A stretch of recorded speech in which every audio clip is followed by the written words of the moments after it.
The building looked exactly the same as I pushed through the glass doors on Monday morning. Same gray marble floors, same corporate art on the walls, same faint smell of coffee and air conditioning. But when I stepped off the elevator onto the 7th floor, after 12 weeks away, something felt wrong. The energy was different. Colleagues who used to greet me warmly now averted their eyes. Conversation stopped mid-sentence when I walked past. And when I rounded the corner toward my desk, I froze. Someone else was sitting there. A woman I'd never seen before, mid-20s maybe, had her laptop open at my workstation. My workspace. The desk where I'd spent 4 years building client relationships and closing deals. She had rearranged everything. My organizational system was gone. Even the small, succulent plant I'd kept alive for 3 years had been replaced with a generic corporate cactus. "Excuse me," I said, keeping my voice level despite my heart pounding. "I think you're at the wrong desk." She looked up, startled, then smiled apologetically. "Oh, are you looking for someone? I can help you find them." "I'm not looking for anyone. This is my desk." Her smile faltered. "I'm sorry, but I've been sitting here for the past 6 weeks. Are you sure you have the right floor?" Before I could respond, my former manager Greg appeared, moving faster than I'd ever seen him move. His face was flushed, his tie slightly askew. "Rachel, welcome back. Let's talk in the conference room, okay?" He practically herded me away from my desk. From my replacement. As we walked, I noticed people staring, whispering. The woman at my desk looked confused, turning to ask someone nearby what was happening. In the conference room, Greg closed the door and ran a hand through his thinning hair. "Okay, so there's been some organizational restructuring while you were on leave." I sat down carefully, placing my bag on the table. "Restructuring that involves someone else sitting at my desk? Your position was absorbed into a broader role. We tried to contact you, but no, you didn't." I pulled out my phone, scrolling to my email. I've been checking my work email regularly for the entire 12 weeks.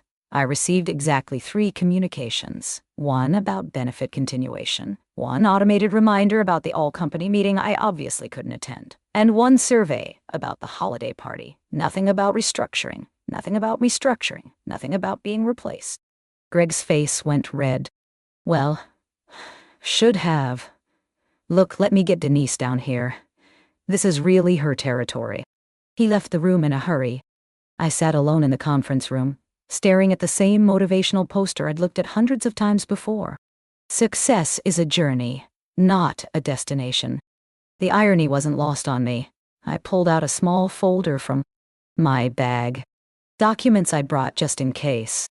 Because somewhere around week 8 of my family leave, when I'd noticed the complete radio silence from my employer, I'd started to suspect something was wrong. And I'd started preparing. Before I tell you what happened next, I need you to understand something. This isn't just about losing a desk or a job title. This is about what happens when taking care of your family becomes a liability. When the systems designed to protect you become convenient loopholes for others to exploit. If you've ever been punished for having responsibilities outside of work, stay with me. Because what they didn't know was that I'd been documenting everything from day one. My name is Rachel Patterson, and until 12 weeks ago, I was a senior account executive at Morrison & Harlow, a mid-sized consulting firm. I'd been there for 4 years, consistently ranking in the top 5% of performers. I'd brought in $12 million in new business over 3 years. I had clients who requested me specifically by name. And then my mother had a stroke. She survived, thank God, but the recovery was brutal. She needed round-the-clock care, extensive physical therapy, and someone to coordinate with doctors, insurance companies, and rehabilitation facilities. My father had passed away 3 years earlier. I was an only child. There was no one else. I applied for FMLA leave to care for her. 12 weeks, all legally protected. He approved it without issue, or so I thought. My manager, Greg, had seemed understanding. "Family comes first," he'd said. "Don't worry about anything here. We'll cover your accounts." I should have known better. I'm analytical by nature. I'd built my career on reading between lines, anticipating problems, and having backup plans. But I was drowning in medical paperwork and insurance claims and physical therapy schedules. My mother couldn't remember my name some days. I was operating on 3 hours of sleep and pure adrenaline. So I missed the warning signs. Like how Greg stopped responding to my occasional check-in emails around week 4. Like how none of my colleagues reached out after the first week. Like how when I logged into our client management system to check on something during week 7, my access had been revoked with no explanation. That's when I started documenting. Screenshotting my access denial.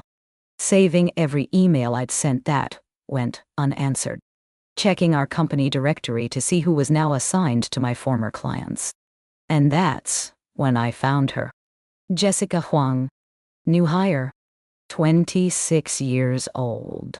Fresh MBA. Assigned to my desk. Managing my accounts. Listed in the directory with my old title. Senior Account Executive, Strategic Partnerships. I wasn't on leave. I'd been replaced. I'd sat in my mother's hospital room at 2 a.m., unable to sleep, doing something I should have done at the start of my leave wall. I'd pulled up the employee handbook section on FMLA. Read every word. Then I'd started building a file. Every communication. Every policy violation. Every piece of evidence showing they'd eliminated my position while I was on protected leave. Now, sitting in that conference room waiting for HR, I had everything I needed. Denise from HR arrived 15 minutes later, accompanied by our company's legal counsel, Martin. That's how I knew this was serious. Martin rarely came down from the executive floor. "Rachel, thank you for your patience," Denise said, her smile brittle. "I understand there's been some confusion about your return." "There's no confusion on my end," I replied calmly. "I took 12 weeks of FMLA leave to care for my mother. Today is my scheduled return date, and someone else is sitting at my desk doing my job with my title." Denise and Martin exchanged glances. "Let me pull up your file," Denise said, opening her laptop. She typed, frowned, typed more, then her face went pale. "Is there a problem?" I asked. "No, no problem. Just let me verify something." She turned to Martin, whispering urgently. "I caught fragments. Supposed to notify. Didn't document. Signature isn't here." Martin cleared his throat. "Rachel, it appears there may have been an administrative error. We were under the impression you'd been notified about the organizational changes and had agreed to discuss alternative placement upon your return. Show me." I kept my voice steady. "Show me the documentation of this notification and my agreement." More typing. More whispered consultation. Denise's face grew redder. "We're having trouble locating the specific communication right now, but that's because it doesn't exist," I said. I opened my folder and slid a printed document across the table. "This is a complete record of every official communication I received from Morrison and Harlow during my FMLA leave. 3 emails, 0 mentions of restructuring, position elimination, or alternative placement. I also have documentation showing my system. Access was revoked without notification. My clients were reassigned without my knowledge. And my position was filled permanently while I was on protected leave." I pulled out another document. "This is the FMLA statute on retaliation and position restoration. Employers are required to return employees to the same or equivalent position. Not to eliminate the position. Not to create a new position and fill it. And certainly not to do so without notification or documentation." Denise looked like she wanted to crawl under the table. Martin's jaw was tight. "There's clearly been a miscommunication," Martin said carefully. "Obviously, we want to resolve this. What we can do is—" "Before you tell me what you can do," I interrupted, "let me tell you what I can do. I can file a complaint with the Department of Labor for FMLA retaliation. I can file a wrongful termination claim. I can contact every client I brought to this firm and let them know their senior account executive has been replaced without transition. And I can forward all of this documentation to Morrison and Harlow's board of directors, who I'm sure would be very interested to learn about potential federal violations happening under their watch. The room went silent. Or, I continued, we can have a different conversation. One where you acknowledge what happened, restore my position immediately, and we discuss appropriate remedies for this situation. Martin and Denise looked at each other again. The power dynamic had shifted entirely. Let me make some calls, Martin said, standing abruptly. Don't go anywhere. After they left, I sat alone again, my hands shaking slightly. I pulled out my phone and texted my best friend Jen. It's worse than we thought, but I came prepared. Her response was immediate. Go get them. 20 minutes later, Martin returned with someone I recognized. Sharon Moss, the chief operating officer. This was escalating fast. Rachel. Sharon sat down across from me, her expression serious. I'm deeply concerned about what I'm hearing. Walk me through exactly what happened from your perspective. I did. Methodically.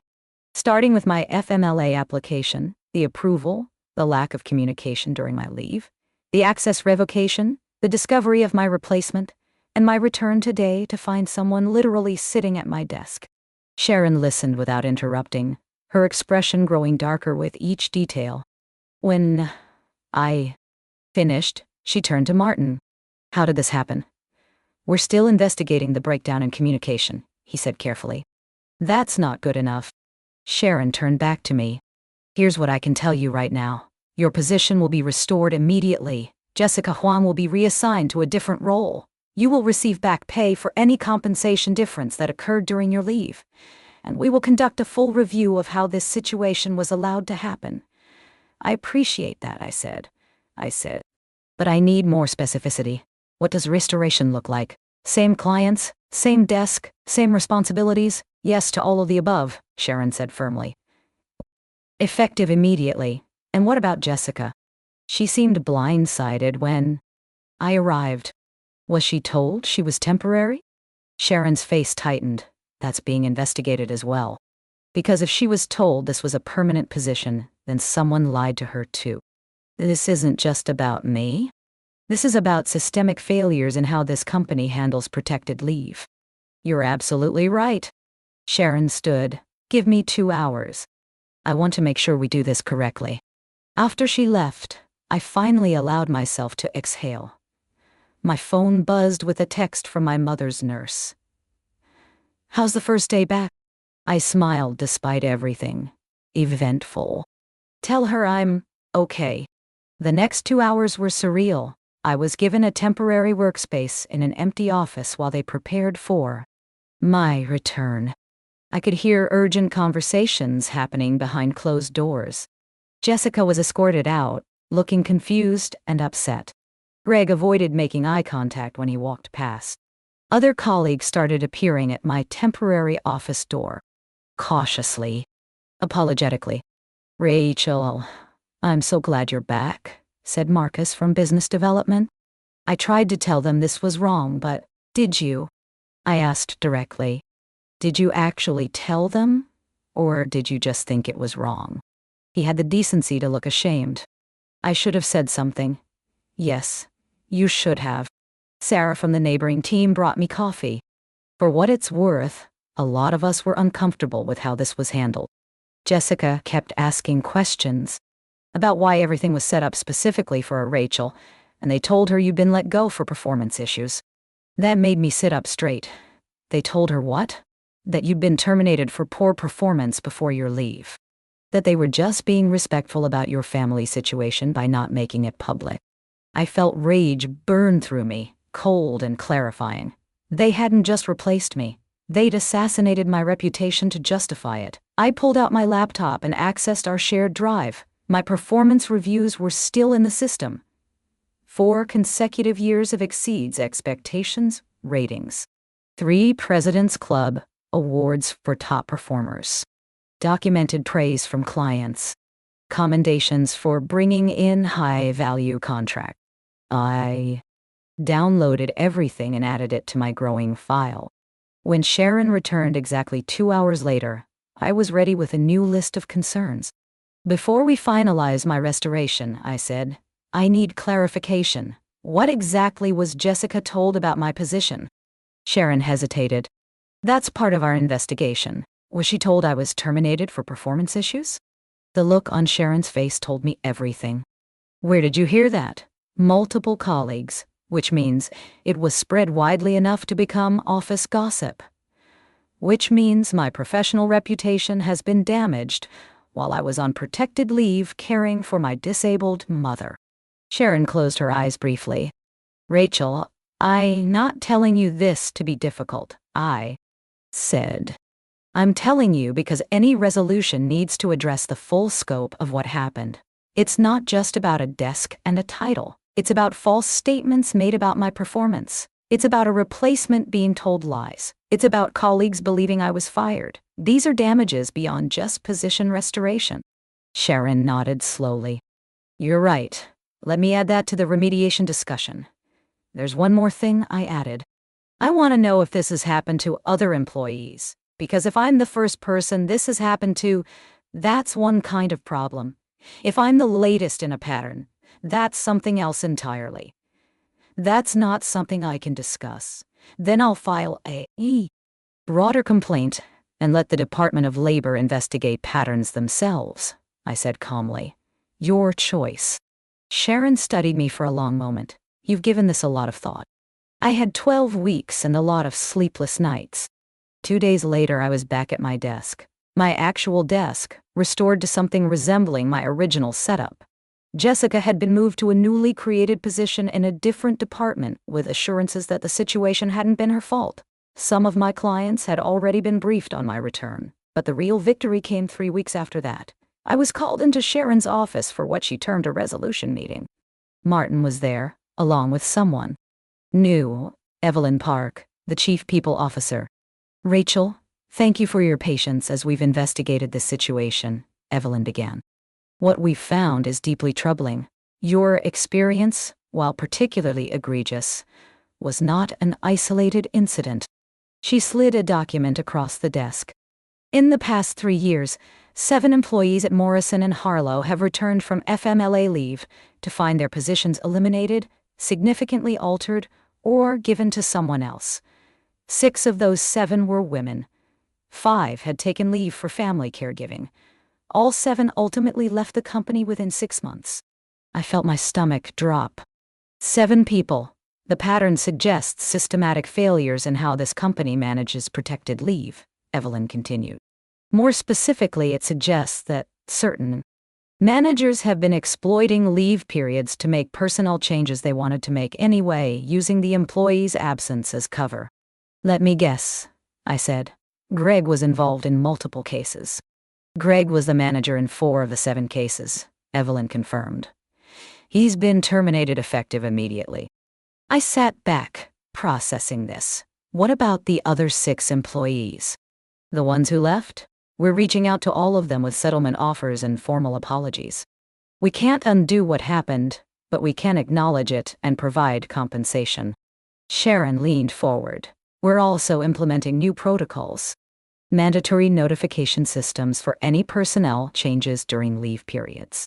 Required documentation of position, elimination justifications. Quarterly audits of how leave periods are being managed. And training for all managers on FMLA compliance. That's a start, I said carefully. But what about accountability beyond Greg? Who approved these changes? Who in HR signed off on eliminating positions without notification? That's still being determined, Martin said. But there will be additional consequences. If you're still with me, thank you. I know this isn't the explosive revenge story some people expect. But what happened next was actually more important than any single dramatic moment. Over the following months, I became the unofficial point person for the 6 other employees who'd been pushed out. I connected them with employment lawyers. I shared my documentation template. I helped them articulate their experiences in ways that would resonate with investigators and mediators. 3 of them filed formal complaints. All 6 reached settlements. 2 actually returned to Morrison and Harlow in different roles, deciding the systemic changes were worth a second chance. But the most significant change was cultural. 6 months after my return, Morrison and Harlow published its first ever family leave impact report. It detailed how many employees took leave, what types, how their positions were managed, and what their return experiences looked like. It was a level of transparency I'd never seen from any employer. They also created a family leave support program. Employees going on extended leave were assigned advocates, people who would check in regularly, keep them updated on organizational changes, and ensure their return was properly planned. Was it perfect? No. Well, was it enough to undo what happened to me and 6 others? No. But it was something. It was acknowledgement. It was systemic change. 8 months after my return, my mother passed away peacefully. The stroke had damaged too much, but I'd had those 12 weeks with her. I'd been there for her physical therapy sessions, her small victories, her harder days. I'd held her hand and told her stories and made sure she wasn't alone. And because I'd fought to come back, because I documented everything and refused to disappear quietly, I hadn't sacrificed my career to do it. At her memorial service, my mother's physical therapist approached me. She talked about you constantly, she said, about how proud she was, about how you were fighting for something important while taking care of her. I didn't think she understood all of that, I said, surprised. She had more clear moments than you probably realized. And in those moments, she knew exactly what you were doing. She told me once, my daughter is going to make sure this doesn't happen to other people's daughters. I had to excuse myself to cry in the bathroom after that. A year after my return, I was promoted to Director of Strategic Accounts. The promotion came with a significant raise, a team to lead, and a chance to shape how our department operated. In my first meeting with my new team, I established one non-negotiable policy. If anyone on this team needs to take family leave, medical leave, or any other protected absence, you do it without guilt and without fear. I will personally ensure your position is protected, your clients are carefully managed, and your return is seamless. This is not negotiable, and it's not dependent on the company. This is our team culture, starting now. One of my team members, a younger woman named Priya, raised her hand hesitantly. My sister is going through a difficult pregnancy. I've been afraid to ask about possibly taking time to help her because I didn't want to seem uncommitted. Take the time, I said immediately. We'll figure out coverage together. And when you come back, your desk will be exactly where you left it. She burst into tears. Thank you. I've been so scared. That moment crystallized why all of this had mattered. 18 months after my return, I was invited to speak at an HR conference about family leave management. Standing on that stage, looking at hundreds of HR professionals, I told them my story, not to shame my company, but to illustrate what happens when policies exist on paper, but fail in practice. The most dangerous phrase in employment law. Because unofficial practices override official policies. And when that happens, the people who pay the price are the ones who can least afford it. People caring for sick parents. People having babies. People dealing with medical emergencies. The people being human. After my talk, a line of people waited to speak with me. HR directors wanting advice on auditing their practices. Employees who'd experienced similar situations. Managers who wanted to do better but didn't know how. One woman, probably in her 50s, approached with tears in her eyes. 20 years ago, I returned from maternity leave to find my position eliminated. I left the workforce entirely. I always wondered if I'd just given up too easily. Thank you for fighting. You didn't give up too easily, I told her firmly. The system failed you. That's not your fault. 2 years after my return, I left Morrison and Harlow. Not because they'd pushed me out, but because I was ready for something new. I'd rebuilt my reputation, mentored my team, and helped implement changes that would outlast my tenure.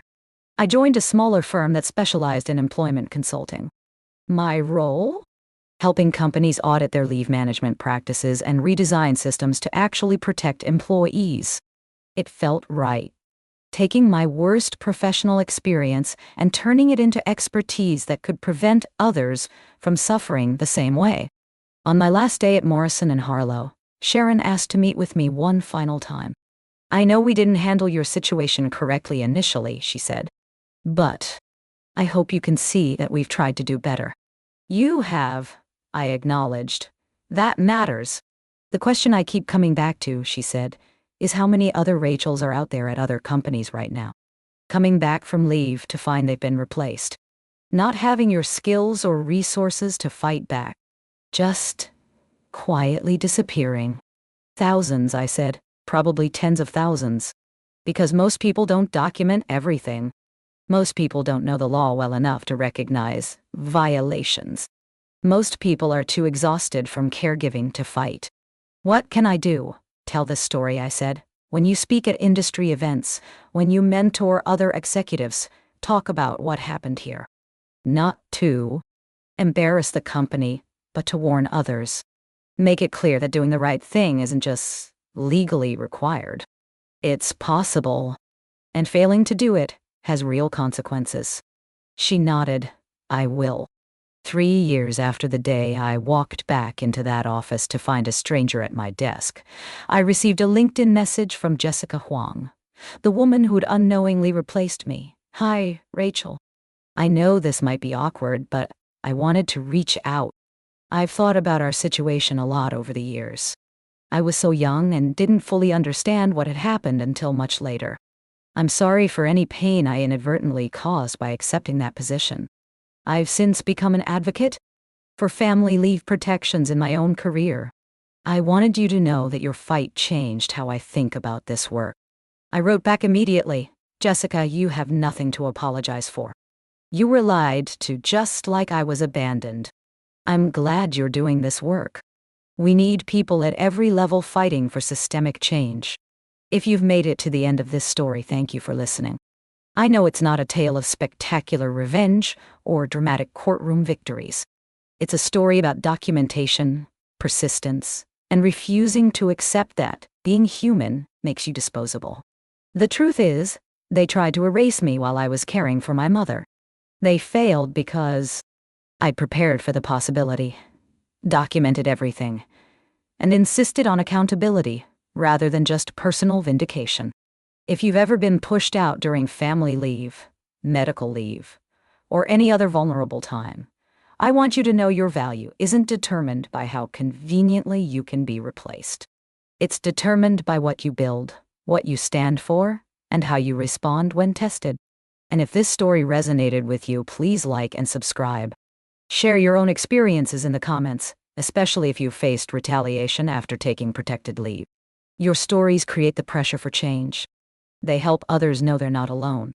Remember, sometimes the most powerful thing you can do isn't immediate confrontation.